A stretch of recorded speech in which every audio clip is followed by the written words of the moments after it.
Today you're going to learn how to use the Fusion page in DaVinci Resolve, or at least today you're going to learn how to learn to use the Fusion page. I'm going to walk through an exercise I recommend all the time for people diving into the Fusion page, specifically for people who want to get into like motion graphics or animation over visual effects compositing. Although like learning how Fusion works will be useful no matter what you want to do in Fusion. I've kind of touched on this a few times before, but I've never really gone through step by step. That's what this video is going to be. I think this will be super valuable for a lot of people. Let's get started. We've got a blank timeline in Resolve. I'm going to click this button to hop over to the Fusion page. And the first thing we're going to show off, if you didn't know, I have an ancient video all about this, but if you come up to Effects, Templates, first under Edit, these will be all of the effects, generators, titles, and transitions that you see on the edit page. You can also see them here in the Fusion page. Super cool. And since all of the ones listed here will be built in the Fusion page, if I take one, like if I grab, my basic speed lines effect, I can preview that, open it up, see how it was built. Super cool.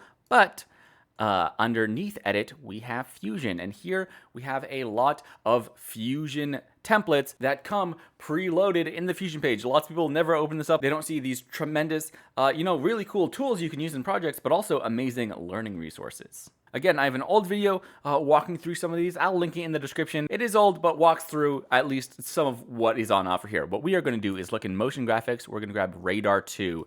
I'm going to drag that to my node viewer down here, and if I zoom out, hey, you can see a little node tree. I'll connect that to my media out, and you will see the really cool radar effect we are building. Let's check it out.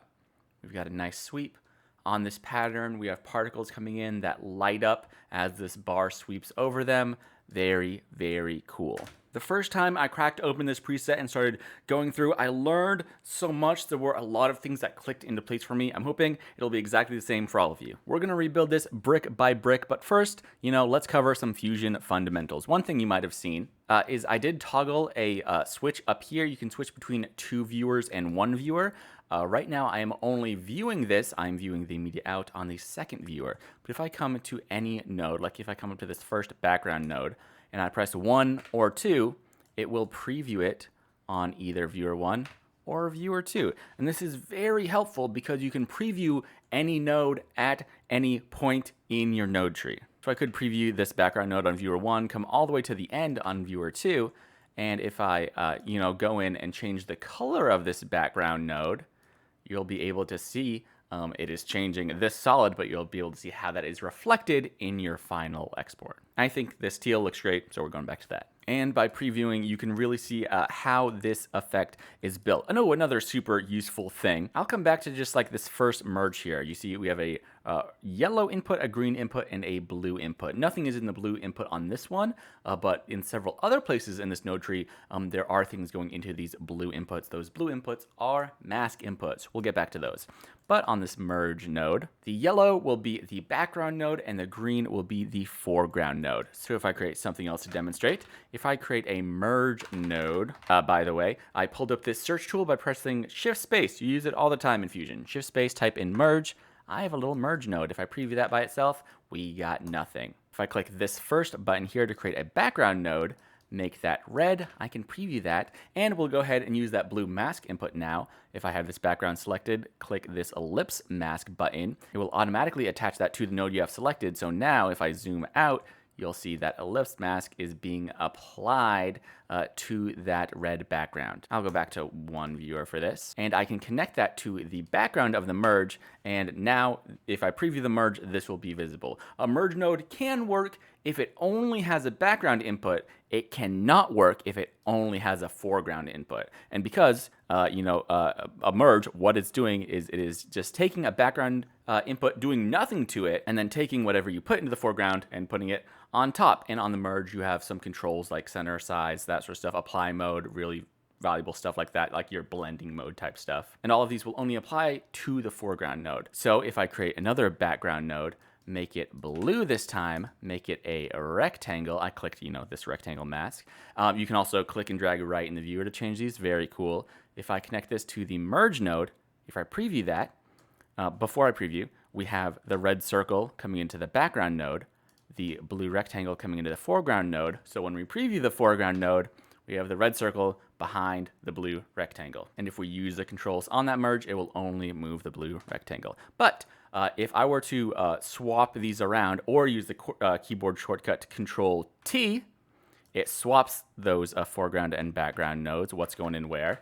So now I can control what's on top. Very cool. And that whole system of looking at merge nodes, looking for the background node is very useful when you are working back through effects to find out how they were built, like we are doing with this radar effect. Another super important thing you might have noticed is that while I was doing this test, we are working in 16:9 4K resolution and aspect ratio. But when I previewed the final media out, or the final node in this node tree for this radar effect, it's 1000 by 1000 pixels. It's perfectly square, even though we're making this on a timeline that's 16:9. If I start walking backwards, we'll see, hey, right away, this merge, we have one thing coming into the background. That's this background node, which is just, this gradient going to opaque.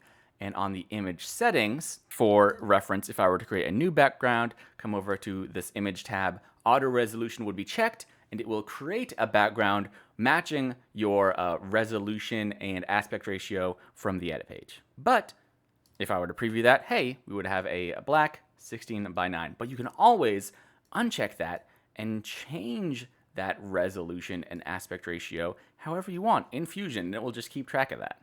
So this radar effect is doing that. We are building the entire thing in this square that you could then take and use in a larger composition. Like you could have this as part of like a UI build or anything. But another super important thing to check, I have this funky square solid background node. If I were to create a new one, go ahead and make that red again. That will be 16:9.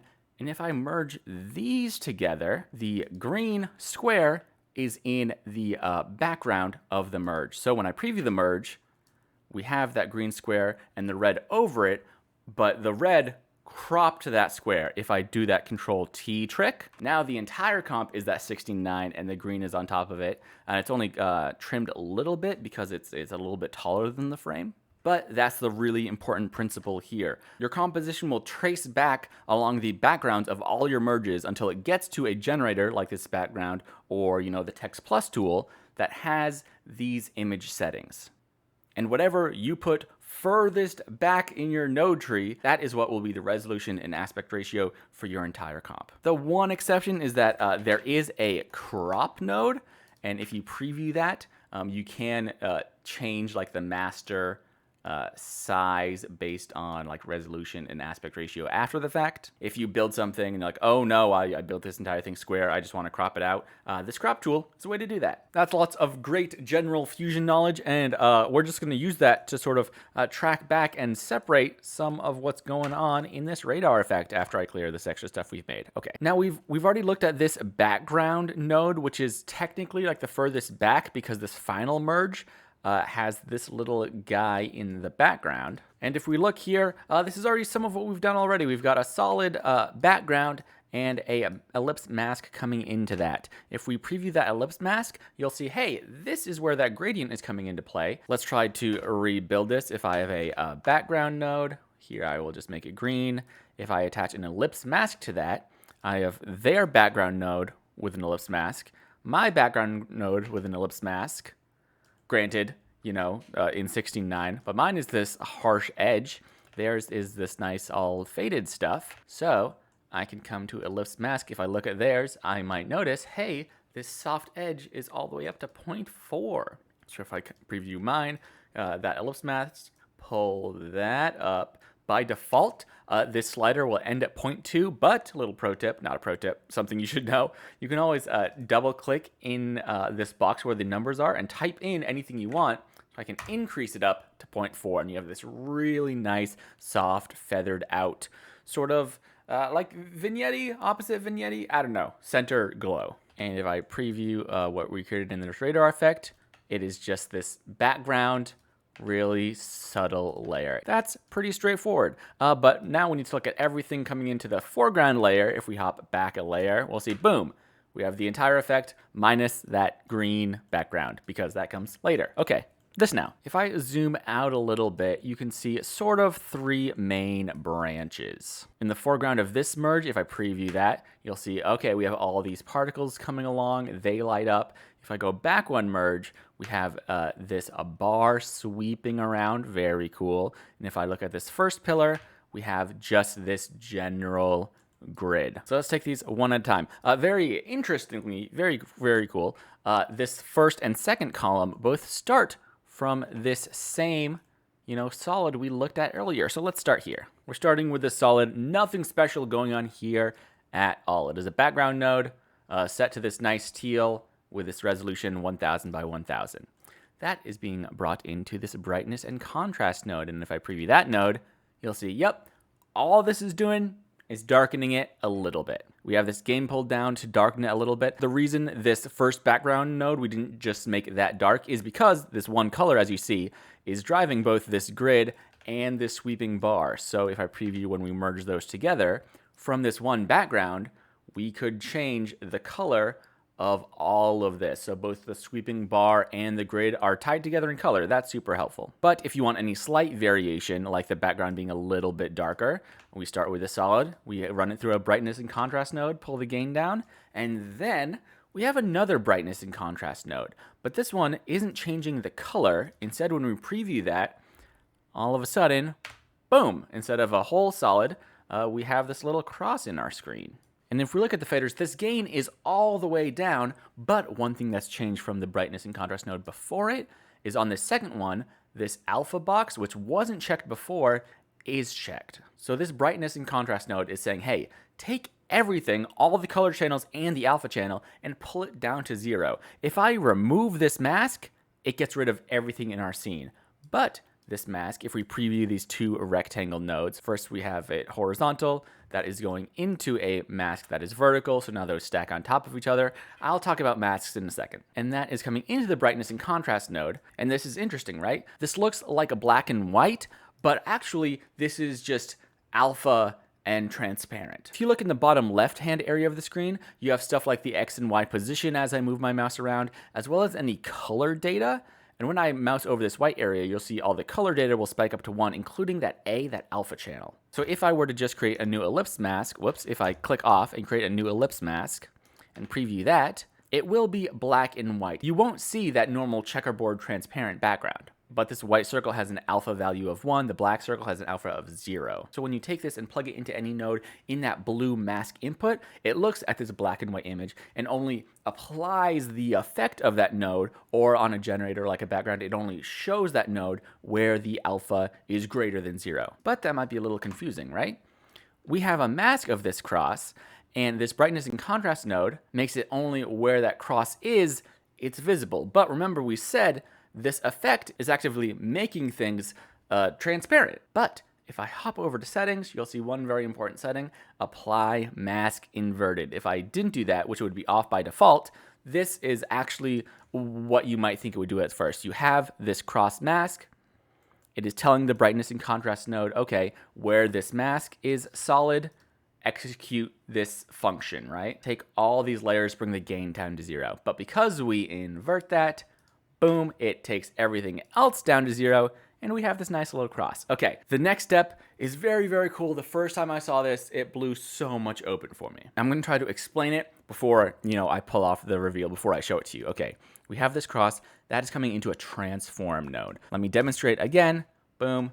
We got a green solid, we're gonna make it a green little ball, and then I'm going to create a transform node afterwards. If I preview that, in the inspector, you have all these classic transform controls. You can change the center, the size. If I uncheck size and aspect, you can change the size on the X and Y axis independently, which then lets you see what's actually happening if you change the angle, all of this stuff. If I clear that out, you'll see if I pull down size, yeah, it just makes it smaller. But we have this edges control. By default, this is set to canvas, which is kind of like your default normal, but we have other options. First, we have wrap. If I click that, as I pull down size, whoa, all of a sudden, you'll see it looks at this image, and as it scales down, it sort of wraps around to the other side of the screen. If I change this to duplicate, nothing happens here because if I were to come to these settings and stretch this out and stretch and pull this ellipse mask so it actually reaches the edges of the screen.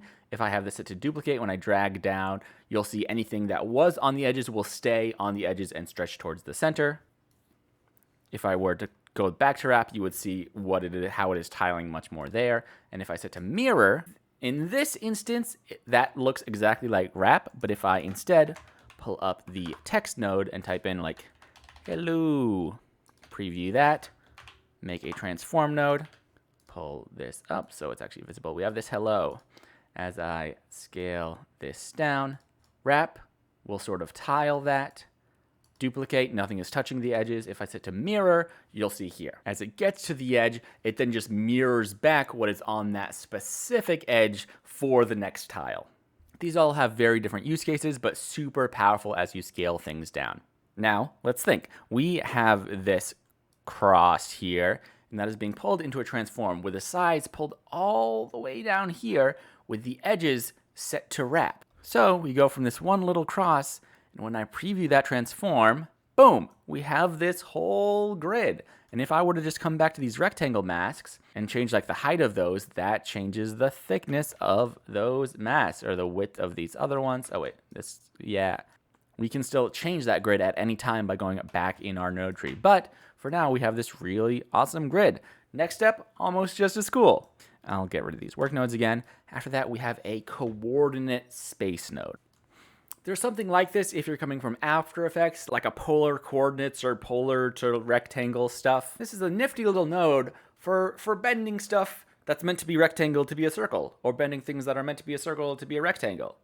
Point of the story, we have this very nice grid. You plug it into coordinate space with polar to rectangle, and all of a sudden, boom, it's a circular grid, which is the exact look we want.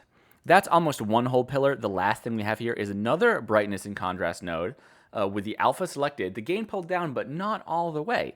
And this has a harsh ellipse mask on it. So we go from this nice circular grid to a circular grid with the very circle, or with this like very center, slightly lower opacity, more see-through. One central pillar of our whole scene. This one is pretty dynamic once it's up. But this really cool grid that you can change the color, you can change the spacing, all of this after the fact. And we learned some really cool stuff about Fusion along the way. Great. Now we can move on. Next pillar we're looking at is this handy dandy little sweeping bar. And we're going to use some of what we learned earlier. Again, we are starting with just this solid, very cool.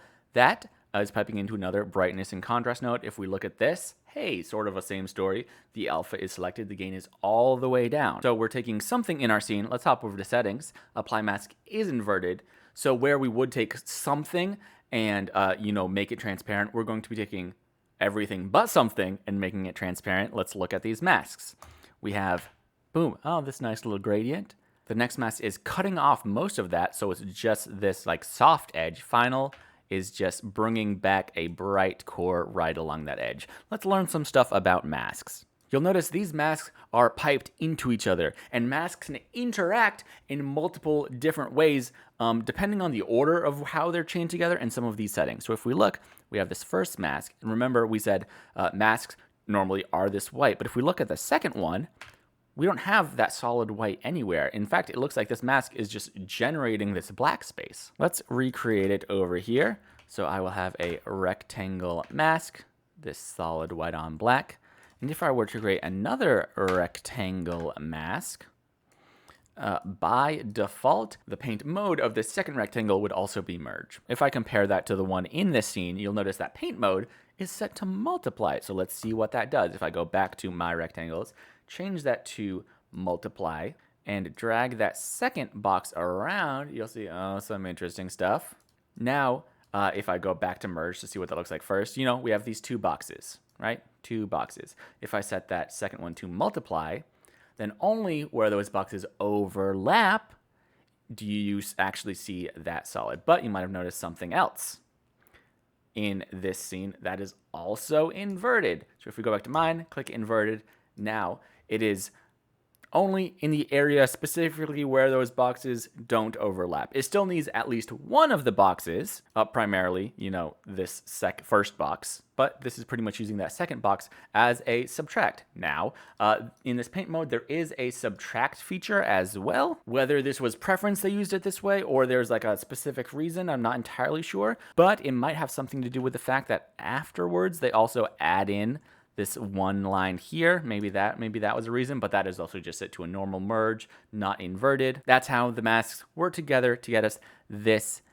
image. I can preview that final mask, see what we're working with. It doesn't move at all. It's just this shape. And this, remember, is going to become that sweeping bar. So we have this harsh line, and then it sort of like fades away. So that is being applied to the brightness and contrast node to bring in that blue color exactly where that mask is. After that, we have another transform node. And you'll notice right off the bat, these edges are set to wrap. Ooh, this is cool.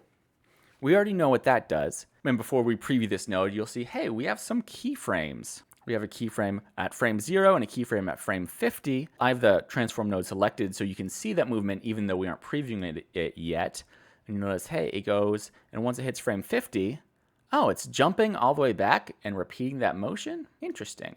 I'll select that node, open up our spline viewer, and I'm going to check X. If I hop over to modifiers, you'll see this transform is where we added this motion. Notice on frame 0, we have 1. It goes all the way down, and on frame 50, where it should be 0, it hops back up to 1. And if we look in our spline viewer, you can see what's going on. We just have 2 keyframes here, but after those 2 keyframes, hey, it just repeats those 2 keyframes, and that is because these nodes were selected, and this toggle down here, set loop, was activated. If I check that off, then it will just slide along. Now I can go ahead and preview that transform. Now you'll notice it, remember, starts over here and goes, and it looks like it's going off screen, but because those edges are set to wrap, it sort of pulls in from the other side. But when we turn off loops, it just ends. But hey, select those, click this button to set loop, and now as soon as it gets to the final keyframe, it jumps back to where it was at the first keyframe, and as long as you would stretch this clip out,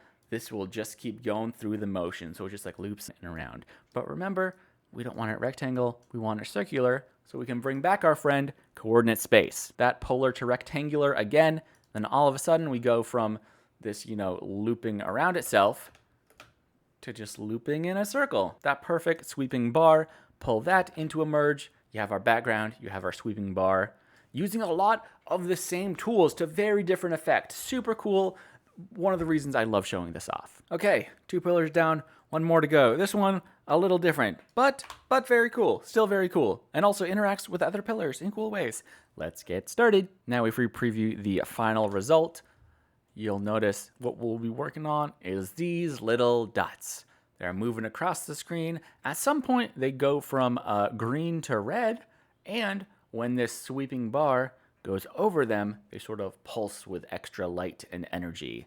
Let's figure it all out. Now, if you zoom in, you might notice that a lot of these nodes all start with P, and that is because these are made using the particle system. There are a few select like subsystems inside Resolve. There's like the particle system, the shape system, some different 3D stuff. The new USD 3D system is even more so. And the shape system doesn't do this anymore, but the particle still does, to where you have a whole bunch of nodes that are making particles, affecting them in different ways. And then you have a P render node. And the P render node is actually the only node out of those that you can preview. If I select any of these and press 1 or 2, you can't do nothing. You have to select that P render node and preview that. If you select certain nodes, you'll have some of those controls. You'll have some of the controls here on the screen that you can move around with. So that's super, super helpful. And before we dive into specifics, let's look at what's happening after we get to this P-render node. So we're going to do some stuff. We're going to hop back to that. So let's figure out what happens before we get to this P-render node. This is actually a really great comp for looking at particles because it's, like completely 2D. It's flat. It's lining up with that static background. That's going to help us a lot. Okay, particle systems will generally start with a P emitter node. That is what is generating stuff. If I go back to frame 0, you see, hey, we have a number here of of 20, and on frame 1, that goes down to 0. So for one frame, we are going to generate 20 particles. Those are going to last 1,000 frames, which is well longer than this comp. So it just lasts for as long as the comp goes on. So if we create our own P emitter node, P render node, connect those two, you'll notice, oh no, I created a P render node and I'm in like this funky 3D work environment. I don't want that. Lots of particle work is done in 3D. This output mode will be 3D by default. You can change that to 2D. We're back to this outlook we want. But if I come to that P emitter node, set up that same rig where we have 20 at frame 0, set a keyframe, forward 1 down to 0, cool. I could really zoom in and you might see it's really hard to see here, but there are some stuff in there and I would need to jump over to style. Let's see what they do. This style is set to ngon, use this final one over here just to get solid points. And you'll notice over in controls, we have this circle because that is where we are generating these. Those will be set over in region. We are generating these in a sphere, but because we're working in 2D, we have this circle. If I just move these around, all the particles will move with it. And we're just generating those on frame 0, and then they stay there. But after they created theirs, they have P point force. Let's add that and figure out what it does. P point force. By default, they just start moving, and they start zipping after a little bit. They start here, and they're actually moving towards where this position is, and then they keep flying. So let's check out what theirs do. They have some fun keyframing going on again. So again, they have a keyframe at frame 0 with a strength of 2, and then they immediately shut that off. So if you notice how ours sort of like accelerate, I don't think they wanted that. So let's do what they do. Let's start at a strength of 2 at frame 0. Next frame, pull that all the way down, not to -1, but just to 0. Their power was also down at 1, and the limit force, which I don't know what that does, is at 0.8. Probably like that acceleration. So now let's see what that does. So now they're moving, and they just keep moving at a pretty steady rate. Oh, haha, and then they disappear. You know why? Because on their P emitter, remember that lifespan was set to 1,000. Our lifespan is set to 100. Our comp is over 100 frames, so those particles we created go away after 100 frames. So we can make that 1,000, so we have plenty of room to stretch that out. So now we created little dots, and they just keep moving across the screen. They also, in the style, made their dots green, so let's do that. Color, green, nice. Next, P change style. This is very cool. If I click change style, notice, oh, we have a different circle. Ooh, I'm excited to do this one. P, change style, cool. If we preview that, we don't have a circle, but we have this region option. Remember when we changed the region on that P emitter? This specific node also has a region. If I change that to sphere, we get that circle as well. You can pull the edge to scale that up. And if we look at their P change, we can see it's region mode when entering region. Oh, this is cool. This is cool. I'm going to change that region mode to when entering a region. So now if I hop to style, I can change these. I'm going to change this to blob and come into size. If I look at theirs, we'll notice that it's blob. The color is red and the size is pulled up a whole lot. So now I am changing this color to red, pulling up size a whole lot. Okay, check this out. We're previewing ours now. So we've got these green little dots, right? And they're moving pretty slow. So what I'm going to do, I'm going to slide these much closer. Then you might see what's going on. Ooh. So now I am generating these nodes in this little circle over here. I'm using this force to push them this way. And then when they enter this second circle, they will scale up and turn red and be a little more glowy. How cool is that? I think that's super cool. That's super cool. It's so perfect for this kind of effect. The only thing they added after the fact was a P friction node. P friction. If I select that, it looks like they also have this circle, a region. So this sphere, they had that set to when entering a region as well. So in their scene, we can preview now because they kind of know what's going on. Their P friction node is this outer circle. The change style is the inner circle. So theirs is moving, and as soon as it hits this outside area, it slows down that momentum a little bit. Because remember, it's getting towards the center of the graphic. That's, you know, big. but then it starts slowing down and then changes red as it sort of enters this danger zone. Lots of really cool particle stuff going on, especially for motion graphics. Like, you think about particles for big like explosions and fiery and stuff. This is such a phenomenal use of particles for like 2D motion graphics. Very, very cool. And I don't even think that's some of the coolest stuff going on. The change style stuff is really cool. But, and we can go ahead and get rid of our stuff now. But coming out of their P-render, you have this image, super cool. And then they have a brightness and contrast node. Now, every time we've seen brightness and contrast node, it's been doing that thing of the gain is pulled down to decrease the opacity for something. The alpha is not selected at all, so this is just like a color change. And the gain is actually pulled all the way up. And we do have something coming into this mask input, but before that, we're going to look at what comes after, which is another soft glow node.